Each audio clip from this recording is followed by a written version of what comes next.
Olá, você sabia que evoluir espiritualmente é ser abundante? Isso mesmo. Muitas vezes a gente escuta por aí que quem é evoluído espiritualmente não pode desfrutar da abundância na vida, da riqueza, da prosperidade, mas tudo isso tem uma relação. Eu sou a Rô Pacheco e eu te ensino, mulher, 50 a mais, a aliviar tuas dores e despertar para quem tu és. E muitas vezes é essa dor que você carrega aí dentro do teu coração. Você acha que é impossível evoluir espiritualmente e não evoluir de forma material na vida. Tudo está interligado. E se você começa a olhar ao teu redor, você percebe que na vida tudo é abundante. E o princípio, né? O princípio dessa abundância é a troca. Presta bastante atenção nisso. E se isso fez sentido lá dentro para você, o princípio da abundância na vida e da nossa evolução espiritual é a troca. Por isso que a gente tem inspiração e exalação. Se esse conteúdo tocou aí o teu coração, se inscreva nesse canal e ative as notificações, porque nas sextas-feiras a gente faz o nosso Spa da Alma. A gente traz uma reflexão mais espiritual nesse dia.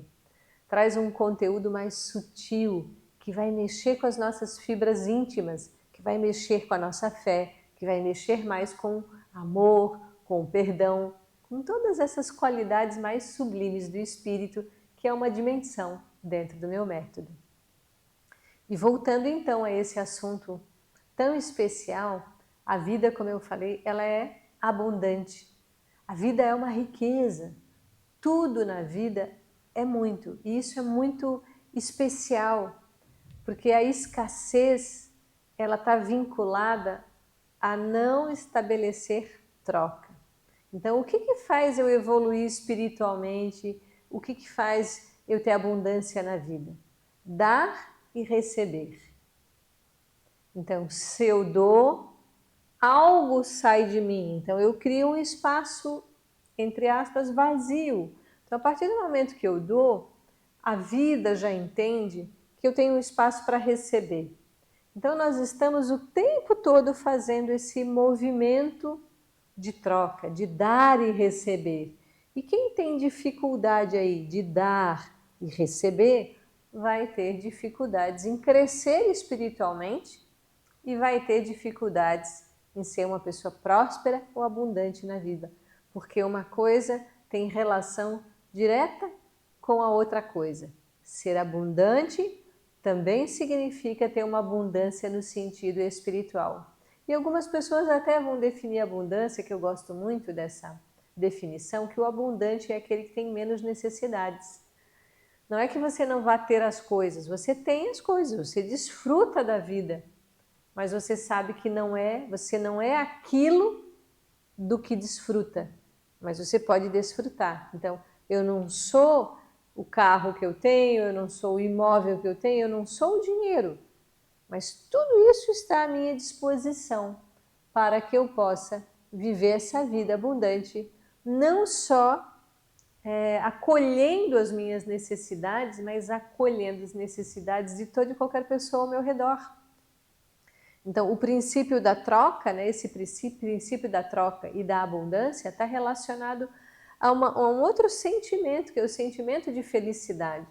Porque o sentido de dar e receber é deixar todas as pessoas ao meu redor felizes. Se um só está ficando feliz, essa troca ela não está harmoniosa.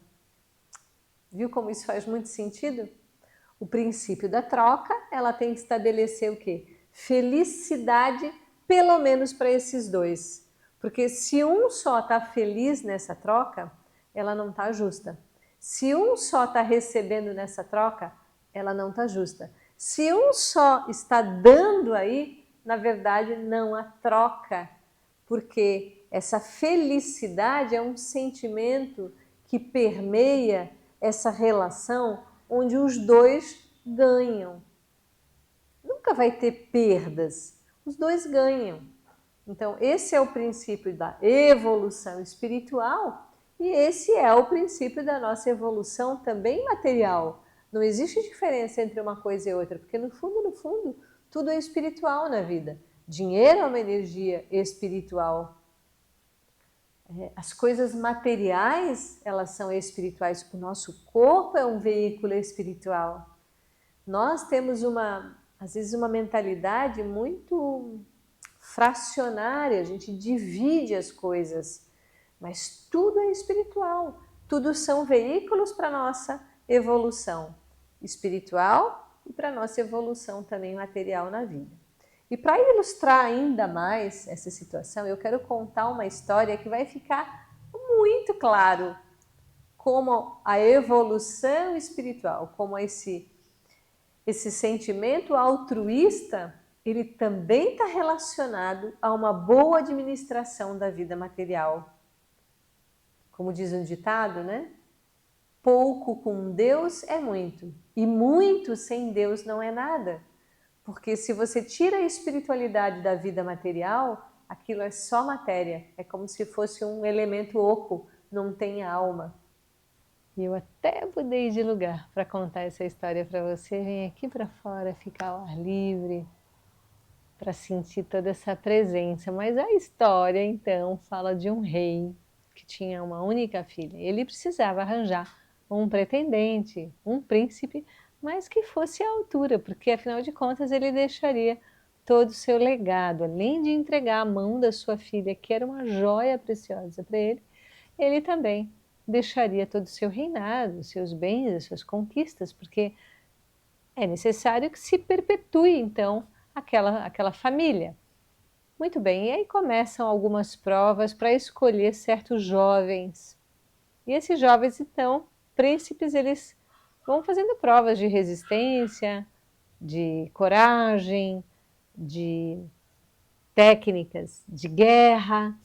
E no final das contas sobra apenas um jovem, que a princípio se mostrou, tendo cumprido, né, todos esses pré-requisitos, se mostrou mais apto a ser então esse esposo da filha do rei, da princesa. E ela o vê assim de longe e até se encanta um pouco por aquele jovem, mas o rei, ao recebê-lo, diz ele: mas você vai ter mais uma missão agora. Agora vai ser a prova mais importante de todas. Se você passar por essa prova, você vai se casar com a minha filha e, além disso, você vai dispor de tudo isso que eu conquistei ao longo de toda uma jornada e que pertence também a toda uma jornada anterior feita pela minha família, porque afinal de contas isso é um legado. Então o rei entrega a ele um cavalo, o seu cavalo, aquele cavalo mais espetacular. Dá a ele uma carta e dá a ele 3 joias, as mais valiosas da coleção do rei. E diz a ele: você vai entregar o que eu estou te dando para o meu amigo que mora no outro reinado. Você vai fazer uma jornada longa, de alguns meses, mas que você chegue lá e entregue tudo a ele. Ele não deu muitos detalhes, né, para ficar tudo meio que subliminar. Quando o jovem começa a sua jornada, e muitas vezes, né, nós somos jovens no que diz respeito à questão espiritual, nós não entendemos muito bem esses recados, né? Essas situações mais subliminares, essas entrelinhas. E como todo jovem, foi no ímpeto. Cavalgava horas por dia sem dar muita atenção para o cavalo. E passadas algumas semanas, lógico que o cavalo não resistiu, muito embora as pessoas, vendo aquele jovem cavalgar na velocidade e nos poucos momentos de pausa, ele mal dava atenção para o cavalo, esquecia inclusive de dar água para o cavalo, de dar comida. E o que acontece com esse cavalo? Nós já sabemos, o cavalo ele não aguenta, né? Ele morre, ele deixa esse cavalo morrer por falta de cuidado. Ele vai terminando a sua jornada do jeito possível e eu fico imaginando em que condições que esse jovem ele chega no reinado, né? As portas daquele reino, aonde ele teria que entregar aquilo que o rei deu em suas mãos. Chegando lá, os soldados o barram porque eles não acreditam que aquele jovem fosse um príncipe. Ele está maltrajado, parece um maltrapilho, está sujo, está barbudo, mas quando ele mostra um brasão que ele carrega, mostrando a linhagem da sua família, os soldados entendem que ele era o príncipe, porque eles já sabiam que o rei aguardaria o príncipe chegar. E depois que ele se banha, ele põe todos aqueles andrajos, né, dentro da sua mochila, ele esquece completamente que a carta ficou presa dentro da sua roupa. As joias ele lembrou. E quando ele foi encontrar com o rei, para surpresa dele, o rei o saúda e pergunta: o que você trouxe para mim? Ele fala: isto aqui. E ele apresenta as joias. Mais alguma coisa? O rei enviou com você? Ele falou não. Ele esqueceu da carta e nem lembrou do cavalo que havia morrido. E o rei diz a ele: você vai pernoitar aqui, você descansa, você se alimenta, mas amanhã você começa a sua jornada de volta. A sua missão está cumprida. E o jovem, sem entender muito, exatamente por causa dessa incipiência, né? Dessa imaturidade, ele no dia seguinte realmente ele começa a fazer o caminho de volta. E ele lembra da carta, ele passa todo aquele filme na cabeça dele, ele revê a sua jornada. E quando ele pega a carta, ele pensa, bem, eu não tenho mais nada a perder mesmo. Quando ele abre a carta, o rei, pai da princesa, escreve assim: meu querido amigo, endereçado, né? A carta foi endereçada ao outro rei, meu querido amigo. Se o jovem príncipe chegar aí com o meu cavalo são, salvo, da forma como eu o enviei, isso significa que ele vai cuidar muito bem do meu povo e principalmente ele vai ser muito preocupado com a minha filha. Agora, se ele chegar aí sem o cavalo e te entregar apenas as pedras preciosas, essas 3 joias, ele só está preocupado com as coisas materiais. E, portanto, ele não serve para ser o esposo da minha filha, tampouco servirá para cuidar do meu povo. Qual é a moral da história? São muitas, mas se você lembrou de alguém que está precisando ouvir essa história, já envia para ela, porque hoje nós estamos falando nesse episódio do progresso espiritual e da abundância material. Quando a gente coloca em primeiro lugar esse sentido que eu comentei lá no comecinho do vídeo, quando eu falei que o processo do compartilhamento, o dar e receber, tem que trazer felicidade para todos os seres. Isso aqui é um ser vivo, ó, uma planta. E se a gente não aprende a cuidar de tudo que está ao nosso redor, a gente fica oco e não vai sobrar muita coisa.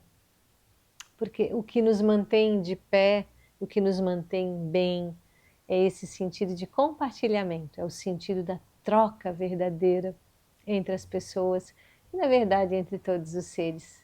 O jovem perdeu a princesa porque só estava preocupado com as coisas materiais.